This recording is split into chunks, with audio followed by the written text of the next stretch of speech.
at Miranda House today and I have a bunch of really energetic girl students sitting with me today. So how could I stop myself from asking them these questions?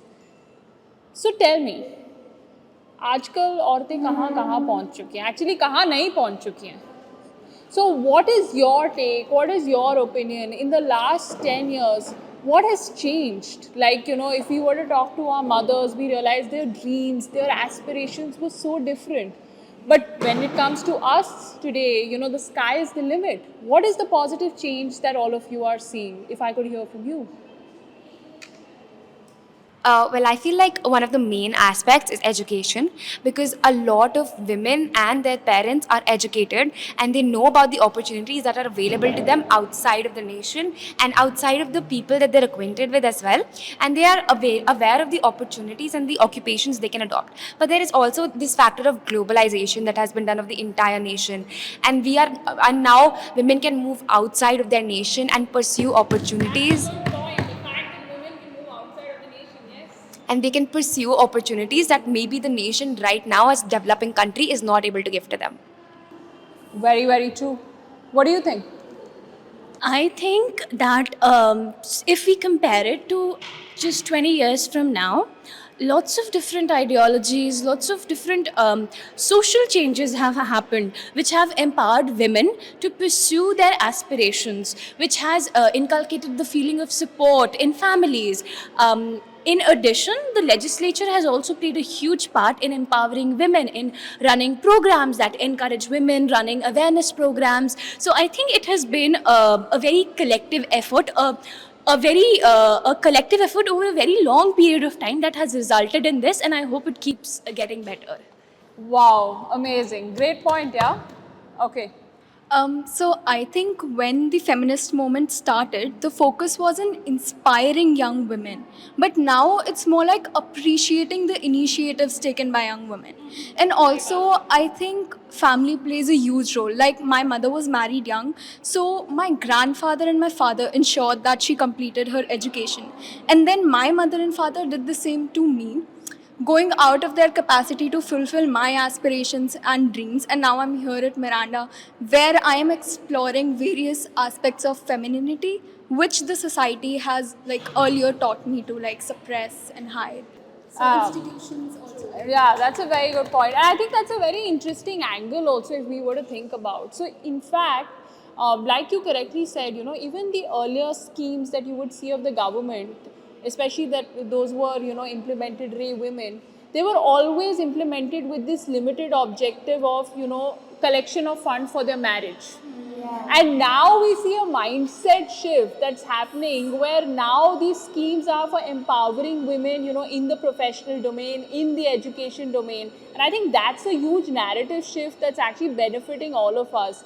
What do you think? I think we've gone from women development to women-led development and women in development. Because the moment we have women in these legislative positions and they actually are the ones making these decisions for us, that's when we'll have actual development for women.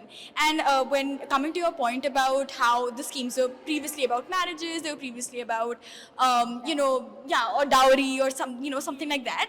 Now that's changed to, careers, because that's how the mindset has also changed. Right. Before, it was like a luxury for a woman to go outside of her house and actually take up jobs. So now it's a necessity. The woman has now a beti nahi rahi.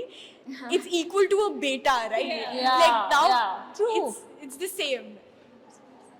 Yeah, so I do feel that the mere existence of women is considered to be political. Like, they have to fight right from their survival. Yeah. They have to fight to get equal opportunity as men. So I think it was very strange that women never had equal representation as men did in case of politics in our country. Right. So I think that women reservation bill is actually the right step, which will empower women in making policies for themselves and also ensure that women have the right amount of financial stability and the power to take decisions for themselves and to create this idea that men and women are both equal. And feminism is not, many people perceive feminism to just be about how women are above men. However, I would like to propagate that the whole movement of feminism is all about how women and men are equal. This idea though may seem utopian, but it is not unachievable. Trust me when I say Right. this. No, I think that's a very strong point that has been made. Now, if I were to ask you this, okay, let's think about this. In the last 10 years, we've also seen that there's so many new opportunities that have opened for women. ऐसी कितनी fields हैं जो पहले मतलब were known to be no for women. Like if parents would tell, like if a daughter was to tell their parents कि for example मुझे armed forces join करना है, everybody would look at her that what has she said in that particular sentence.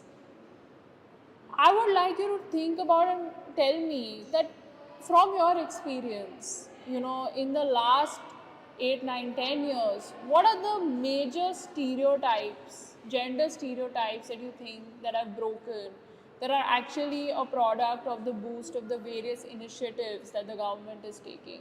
Just think of it, we could have like a random, response from all of you as well. So like 10 years ago when I was in school, I was around 10, 11 years. My father would never even have thought about sending me outside from where I live. I live in Surat, Gujarat. So I think my father would not even have thought about how my girl child could go and study outside. And now when I was in 12th, my father was so enthusiastic about sending me outside, about sending me to a college. So I think that was very inspirational for me, that in this sense that my father's mindset changed. And I think that these policies helped in shaping बहुत the अच्छा mindset. point है. I think so. Two important things, right, that she's talking about. One is the fact that now, earlier also not sending the girl child out of the home was because of the fact because it was considered very unsafe. Now there's a greater sense of security that parents have, and second also this change in mindset that it's important to invest equally in the education of our girl child, and it's very, very important for a woman to be financially independent as well. So I think that's a very important stereotype that you've spoken about. I think with regards to stereotypes as well, there was always this sort of perception that men are above women, right? There was always this notion कि जब बहुत सारे families ऐसे होते जब लड़का पैदा होता था, they used to like distribute laddu, and then अगर लड़की पैदा हुई then बर्फी से काम चल जाएगा, right? So but now because they used to think that these are the ones, the boys are the ones that will take our family name forward, and girls हमारी इज्जत हैं. So the thing is that वो इज्जत आगे जाके आपका नाम रोशन कर सकती हैं, and we can go ahead in so many fields, and we have in fact, we've seen so many women entrepreneurs, we've seen so many people become bosses. My own mother is the boss, is the manager, director of so many other people. And so that's how perception changes, right? When you see women leading from the front seat, that's when you understand कि मैं भी कर सकती हूँ ये. And that's वो stereotype when people used to, there were a lot of honor killings in the name of, how can a woman go ahead of me? I've seen a lot of these cases. But now it's very natural. I'll in fact question if women aren't leading in a lot of spaces. Right. Very, very good point. Okay, so I have a personal anecdote from this. So our house help, her name is Roma Didi, and I absolutely adore her. She's one of my favorite people on the earth. But the thing is that when she was really young, when she was 17, she was married off to a man who was much older than her, so almost twice her age, and she was beaten by him on the name of because she was considered short and stout and nobody else would marry her, so they took her for granted and they beated her a lot. Right. Fortunately, she was able to leave that marriage, and she was able to and even though she was alienated from her peers, she still got that support from the government, because the government recently released a widow scheme, and she got those funds from the government, and now she lives on her own in a house that she has rented. She has the social security to come and work for us every day. And she goes back and she has the facilities to live a comfortable life, and which I feel like is such a great development for women who are alienated by society, yet they are cherished by the government. Right. I think that's so inspiring. And if you were to think about it, that what would have earlier, something like a scenario like this would have been completely impossible, is now possible because there's so many facilitation conduits that are now being created for the government, by the government. Like for example, if you think of the Jan Dhan Yojana, right? a lot of the women who earlier were in the informal banking sector have now, come into the formal banking sector, which has obviously led to better financial savings and a better financial independent position for them. If you spoke about housing as well, if you look at it in terms of government schemes, the Pradhan Mantri Awas Yojana, 70% of households given under that scheme today are in the name of women. So clearly, it shows that there has been a lot of facilitation and support that has been provided as well, through which women have sort of felt that basic sense of empowerment. And personally, I think what the whole strategy which I think we have seen being deployed over the last couple of years, which is first to empower them and give them basic rights and basic needs, and ensure that gone are the days when women's lives were so burdensome, because they had to go and collect firewood and go and collect water, ensuring that their tap connections, ensuring that their LPG connection in their house. I think we have now moved to a space where now we're empowered enough that today, we can see ourselves also being leaders. And that's where I think the timing of the reservation bill really, makes a lot of sense. But what do you think?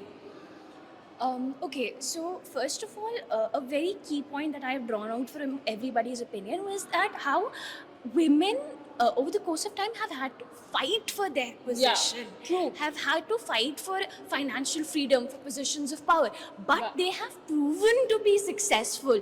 They Very have true. proven to be amazing leaders. They have proven to serve our country in the most amazing way possible. We have the CEO of Sugar Cosmetics. We have Vinita Singh. We have, like you mentioned, Nykaa? Nykaa, the founder of Nykaa. We have Ghazal. So, in every field, women, even from India, have proven themselves to be excellent. They had to fight, but they proved themselves because I feel like it was partly the government and partly the support. I feel like social media awareness has increased a lot, which played a key part in improving the situation, but it wouldn't have been possible without government support, without the government introducing so many different schemes just to help women, just to empower them, running awareness programs. And like you mentioned, the women reservation bill could not have come at a better time, because even on the world level, just 33 or 34% of heads of governments are women. So right now, ensuring that women themselves are given the power to make decisions, to decide their autonomy, the boundaries of their autonomy, and empower their peers, was very key, and I'm very glad that the government finally realized it and passed it. Yeah, it's been a long battle, last 3 decades really. Yep. Adding to that fight factor, what I think is really necessary is that we have recognized that we have a voice and that we can speak up. And I think I personally still struggle with it. Like, it's so tough out there in the world. Like, when I step out of Miranda, which is a women institution, I see men staring at me, and like, it's very common that anyone gets called or harassed. And I still struggle with speaking up because, like, it's general norm that had been created by the society, like, don't speak up, right? Yeah. Be silent. Yeah, ignore it, just get used to Yeah, it. push it मर्द तो under the मर्द ही carpet, होते yes. हैं. Yeah, that line. हाँ, लड़के तो ऐसे ही रहेंगे वाला. लड़कियों को सोचना चाहिए कि आप क्या तुम कर कपड़े रहे हो. ढंग के पहनो, ये वो. Exactly. तो I think it's a fact that I've started now realizing that I'm not a liability on anyone, right? True. I'm an asset for myself too. तो मुझे बोलना चाहिए, और मेरे बोलने से किसी को मतलब harm नहीं पहुंचेगा, and especially not the women community. Absolutely. No, that's very true. I mean, we're individuals first. Right? And gender is the second part of it, but we're individuals first. So respect us as individuals, right? I think that absolutely makes sense. So coming back, to the women's reservation bill, a lot of people have also been saying that, oh, you're going to give women reservation at the policy making table, it's going to undermine merit, it's probably going to, restrict the choice of voters. While though I completely disagree, because we saw that with the 73rd and 74th constitutional amendment, and we see that 46% of our leaders now in local bodies are actually women, and they've done exceedingly well. But what do you think about the merit and the restriction of choice to the voters? See, I've also read a lot of these comments on social media, especially they're like, what's the need for women to, this is fake feminism, this is pseudo-feminism to give women the women's will. Well, no, I feel like this is about time that we got this right? Because so I've read a lot about like diplomacy and like foreign policy, that's something I'm interested in, and so that's what I've seen, that when you give women the chance to be on the deciding table, a lot of these foreign policy, a lot of these like, a lot of peaceful settlements are made, and Right. and all of surveys have also shown that when you give the women a chance to create these foreign policies, to create resolutions, especially in conflict zones, they have proven to be more peaceful. They have proven to pass without any violence, Right. because we understand that there are actual people getting affected from this, and for us, it's not about the show of power, right? Right, true. You know, there's this perception that women are basically emotionally sensitive. However, I believe that they are not emotionally sensitive, they are more emotionally intelligent. True. And I think that giving women this power can actually lead women to apply their emotional intelligence towards the ground level and can actually help. So we are the people who have access to education, but think about people who do not have access to education. Think about people who live in a rural area and who do not have access to even the primary education. How will they be convinced that they are living in a safe society, that they are living in a society where their rights are protected? Women will only be convinced if they see women representatives, if they see that women are being represented on a larger scale, only then they will be empowered.